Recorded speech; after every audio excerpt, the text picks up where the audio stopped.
it will not be only economy. You let me remember common destiny of the mankind and Chinese characteristics. That means it let me understand, at least as analysts, you should be deeper than some others, that we all think Chinese way, right? And this is a type of hegemony. This is a type of influence. That's why it has not only economy approach, that's why one of the main dimensions of the Chinese initiative Belt and Road, culture. Because the best way of invasion is culture, the mentality, I mean. Yes, there will be influence, and that's why this is what USA is working now. I think this is what Europe is working now. I noticed, and you all remember, in the beginning of COVID-19, because I have professors who are my friends here in Italy, especially Italy, I received, this is videos by my friends, the professors in Italy, how the Russian assistance in COVID-19 going inside Italy. See, popularity, remember? How Chinese is try to help in selling, this kind of, medical, like masks and so on, this for against, and that was a type of approach. So what happened later? Same friends in Italy who were very happy with the assistance of Russia and China, they start to call it Chinese virus. Like what? Converting very quickly. No, will not be cheated if they believe it's cheated, maybe. So there is some resistance to what I mentioned right now. The Chinese approach, it will be resisted, or it's being resisted by Europe and USA right now. And there are big strategies. One of them, do you remember when I said Turkey is in between? This one dimension, I mentioned only one thing. Other things, Ukraine in its position, in the Black Sea with Russia. Our relations with Turkey and Greece, how it comes. How all European Union, or most of the countries, reduce or calm down the tension between Greece and Turkey. Because all of this will be exploited by Russia and China. I mean, from the point of view of Europe and United States. I hope I could answer somehow. And the role of the Suez Canal, which is very crucial now, will it still be the same when there is an Arctic road above? Very good point. Very good point. And now you open my mind more. Maybe I could increase what I said.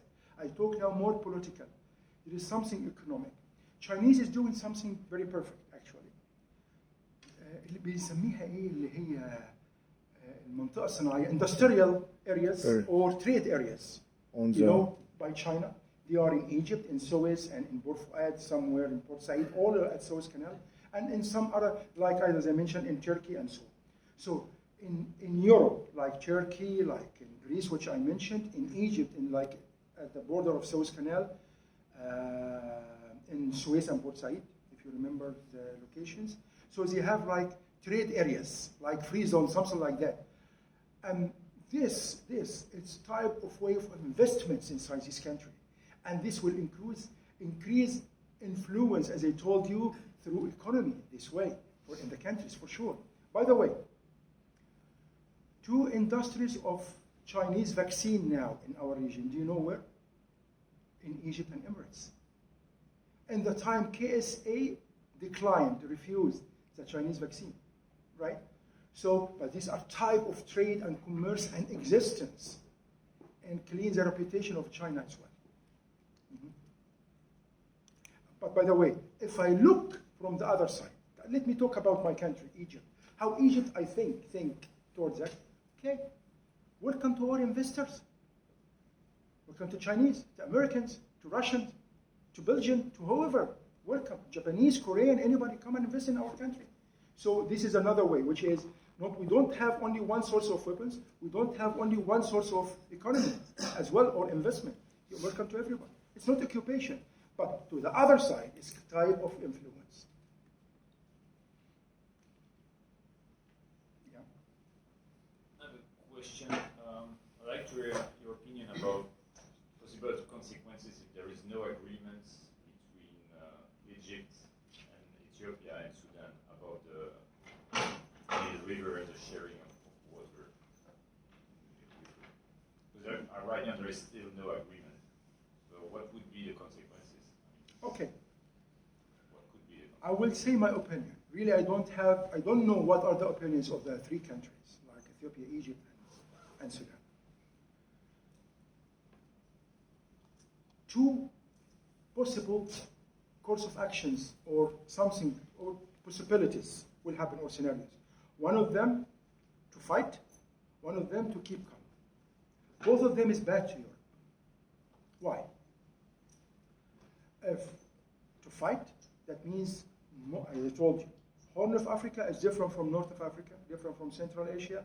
Central Asia, you know, the hot area, mainly Afghanistan, and then related to Iran, Pakistan. Yeah, it's big, but still under control somehow. If you look in the Middle East, in Syria, in Yemen, in Libya, but the others under control. But when you look in the Horn of Africa, it's hot area. And really, internal conflicts inside each country, right? And external conflicts, like we see now Ethiopia and Sudan, they started. Yeah, and it's still under restrictions or limited, but started. So, and this is one. And remember, it's not because it's Horn of Africa, it's because of Bab el-Mandeb Strait. So how can you move your trades? How can you move your warships? It's big trouble, right? Second, if they calm down. And I don't know. I'm not expert in water and scarcity and those things. Really, I don't know. But according to the media, if they calm down, okay, we accept, we will wait and so. And then drought happened, no water. So that means what? Immigration. That means you will suffer a lot. Seriously. Not only from this, but also I was really surprised when President Trump canceled or withdrew from what you call it, the climate change agreement with USA and France, between USA and France and even some other countries. Because North of Africa is really threatened. And if drought increase in North Africa, that will be, who will be affected? North Mediterranean. Very simple. So, because of immigration. I remember, let me go back to Egypt in here, when I talk about immigration in Europe, which is very sensitive for you and your countries.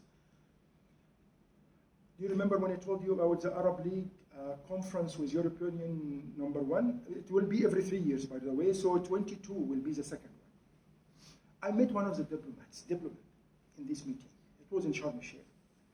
And he's my friend, actually, and I told him, tell me why you did so. And he told me the official reasons, which are really, and even something hidden, but mostly it means like what?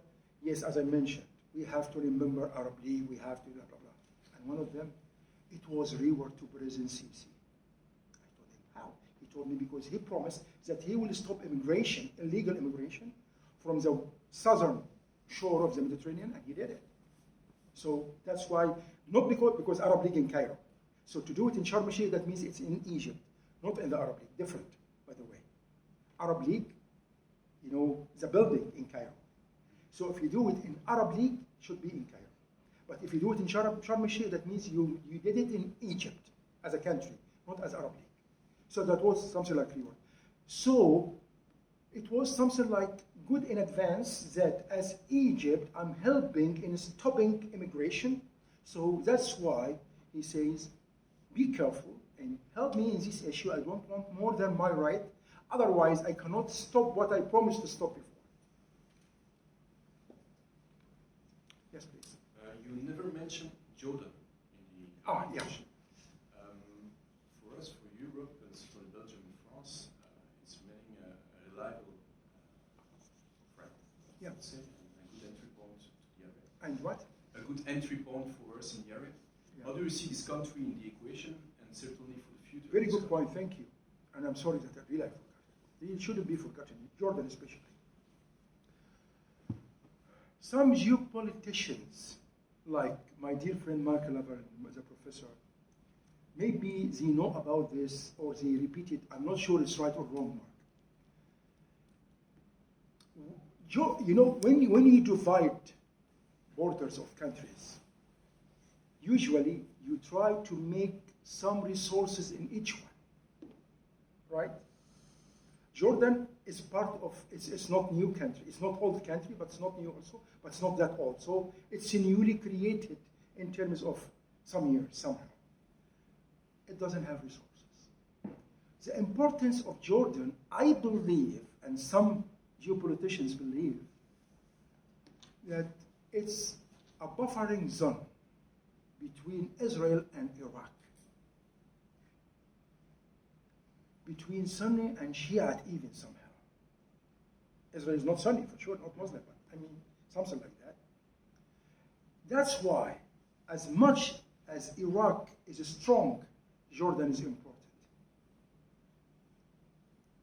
And that's why Jordan, you will never find Jordan accept any exhaustion or collapse of any Iraqi regime. They don't care. It's very important. Because they feel that their importance, one of the reasons is, Jordan is one of the best mediators in the region, who really can balance with the mentality and smartness of the king. I don't like to say good words about kings and presidents or bad words.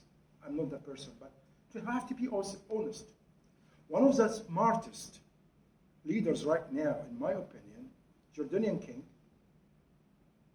I will not talk about the country which I live in, Erdogan, Xi Jinping, they are very, very smart. And Putin, 100%, the evil. Very smart. He's the smartest one among them even. Right? I like him. Anyway, so the king of Jordan and his father is one of them. Really. So if I go back to Jordan, Jordan knows very well what they need. They are out of resources, and the best way to be the buffer, to be the good mediator, to be the balance, always. How they could maintain the balance always in order for units. Remember something. Jordan fought for Palestinian cause, right? And now they have the best relation with Israel, even more than Egypt. You know how? He is in military now. He cannot visit any Israeli officer in his unit or vice versa. In Jordan, they visit each other. I was liaison officer with Israel from outside, from my border and his border. But never to visit Israeli unit, or he visits mine, never. Only UN forces or these MFO forces.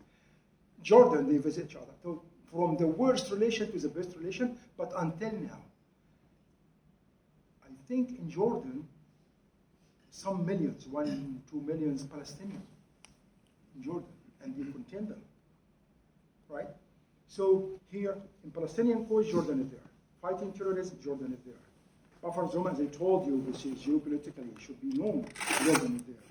Very good mediator, Jordan is there. The current alliance, which should be done even before in 1989, which is ACC, it will be maybe ACC, I don't know, which between Jordan, Egypt, and Iraq.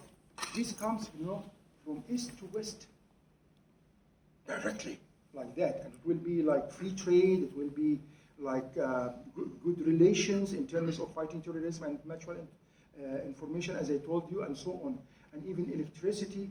So I think Jordan is big role in several places. Thank you so much for this. One question on Iraq. How would you see evolve the situation in Iraq currently? Having the Iraqi government asking other powers to actually help them stabilizing the country, while Iran is trying to destabilize it with their own factions or support any factions that are fighting the government. The difference between Shia and Sunni. How would you see the situation evolving and the impact on the Middle East? If I were Iraqi, I would not accept your question this way. As Said, I accept it. As international, as Iraqi, no. Why? You mentioned what? As Iran is, affecting Iraq instability. No, they don't believe in that. They believe that Iran is a good neighbor. We have good relations. We have part of Shia. We have good relation with them. We have good relation with the United States, as I told you. Iraq, I think, what is the problem with Iraq? To find really accepted regime, government, by all forms.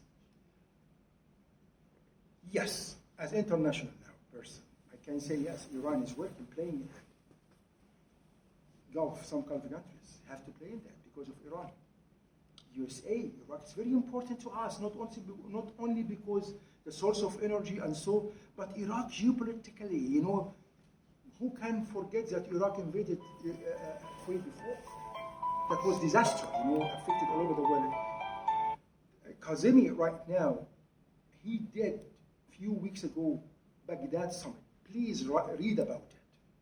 I will send you my report about it. It's not the one, I'm not the one who prepared it. My two assistants, researchers, who prepared it, I will send it to you. And in this, it will be good for you all. Why? You will see how much it was important. This summit has been attended, not only, as I told you, Egypt, Jordan, and Iraq, no, attended by most of Gulf countries, attended by France, attended by Iran itself, and they have meetings with each other. Even the competing or enemy countries like Egypt and Qatar, we were competing. Qatar and Emirates start to sit together. And why Emirates in this one sent Mohammed bin Rashid, who is the leader, the prime minister, and the leader of Dubai. They are federal. And not sending Mohammed bin Zayed from Abu Dhabi, because Mohammed bin Rashid is more open internationally, who can sit maybe with the enemies economic-wise, and that will help political-wise. And Egypt, they said, President Sisi said with Prince of Qatar, who they were enemies before, even enemies, when they cut ties, right? Something like that. So please, I will send it. It's in Arabic. Until now, I will try to translate it in English, and I will send it to you. And if you like, you can. I would like to advise you something, please. The website of our think tank, IGSDA. I will put my card here.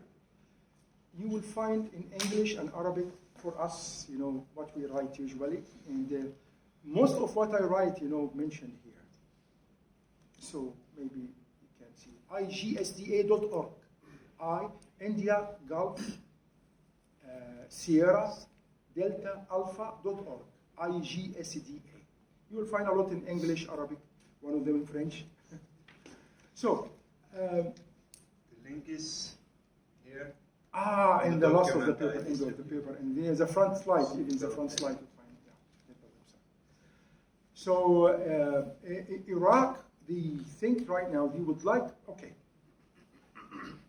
Iraq would like to be country of attractions regionally and internationally, opposite to before. That's one of the reasons of this summit.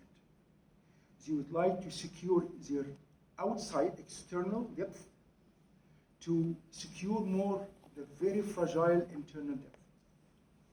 There are some specific failed states in our countries, in our region. Yemen, Iraq, Syria, Libya, Somalia, Afghanistan, and South Sudan. Failed state means what? That they are not able for four things. Academically, not able to rule the country, all over the country in one time, not able to offer services in all the country in one time, or at least 60% of it, not able to have legitimacy of the government outside the country, not able to have the monopoly of tool of violence, which is armed forces. If there is another like terrorism, but if terrorism without flag, it's under control. Like in Egypt, for example. So it's not failed state in this case. But fragility, it has a lot. Iraq is one of the failed states. Still not able, it has legitimacy outside the government. You don't have enough services. You don't have monopoly of force, right? And they still not able to rule, but now because ISIS are diminishing, so possibly they can rule, and you know more than me that. Okay? Yes, please. Sir, you described very well that the Middle East is in fact a bit of crossroad and also battlefield for influence between the three major players, like you described, Russia, China, and the United States.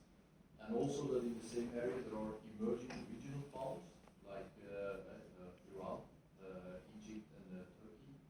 No, Egypt, I don't think it's a regional power. I'm sorry. Okay. Yeah, I don't think. Yeah. That's big, It's an influential play, maybe. Yeah.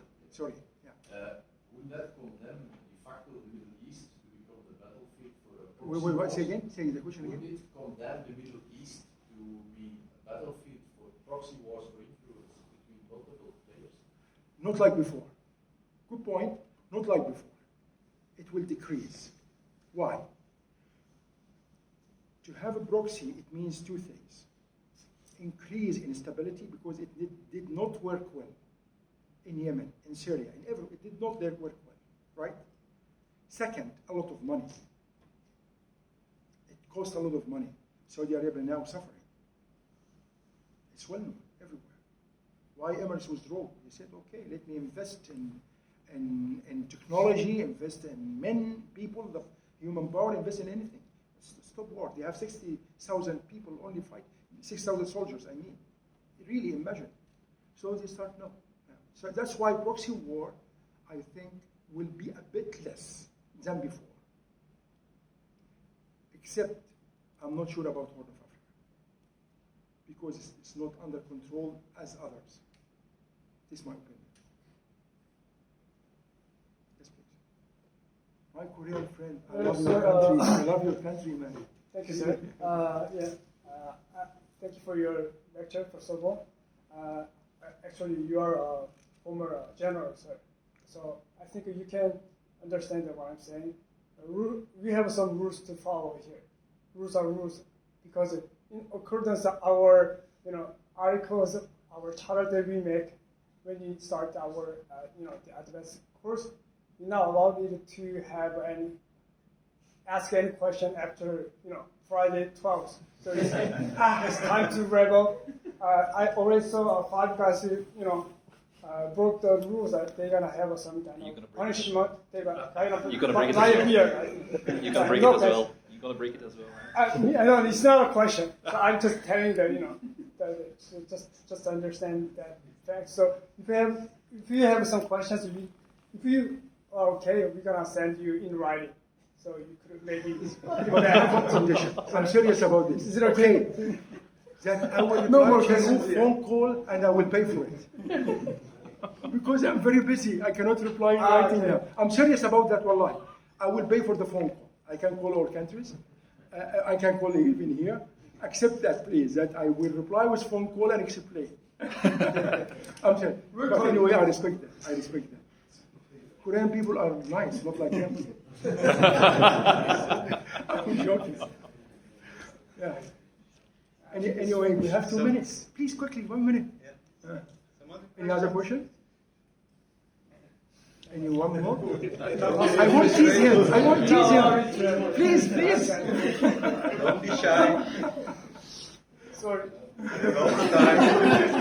It's finally one thing I have to tell you, please. When I was mentioning about influence and power, even and populism, and the comparison between USA, China, and Russia, it's in the Middle East, not in Europe, for example. Don't say me Chinese are very popular here or liked here. So in the Middle East, North Africa, and even maybe Horn of Africa as well. So this comparison in this region, just I wanted to say that. And when I mentioned that there are terrorism here in this country, I put the red spot randomly. But like, for example, in Egypt, it's very small area in the east, in Sinai. In some other countries, north and south, and so on. Just to make sure about that you could understand me. Finally, thank you so much. Really, I'm very happy to be here always. I enjoyed your questions, and I'm sorry that I spent more time. I'm sorry, I'm more than 2 hours. But as I learned from my dear friend, Colonel Patrick, Colonel Lakowa, that you need to listen more. Naam told me, how can you endure traveling today back to Egypt? I don't know. I'm going to Egypt for 1 week and then to UAE. Please, really, you are most welcome to call me. Just miss call and I call you back. Here's the numbers. And you are most welcome anytime in Egypt and UAE. You are most welcome. Really, I'm serious. I'm Arabian. I'm not stingy. Thank you, sir. Okay, thank you so much. All right. Thank you, sir. On behalf of the class, it's my pleasure to thank you for your presentation. All the insights of the description of the Middle East from a very realism standpoint, in terms of all the interest-based relationships. As well, I noted the importance of Turkey as a pivot point in the Middle East, which was very interesting, and all the alliances in the Middle East and the future of the influences of superpower. I wanted to close a little bit in a bit of a joke that I don't remember the name of the song, but it was saying that hoping for peace in the Middle East is hoping for a miracle. And I was saying maybe we should export more Belgian beer and around the tables for discussions. Thank you so much. Thank you very much.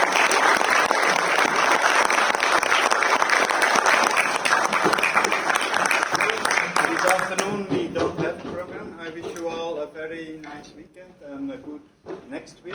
Then you have, I think, it's ML. And then the week after we are together with our Dutch colleagues from the HDV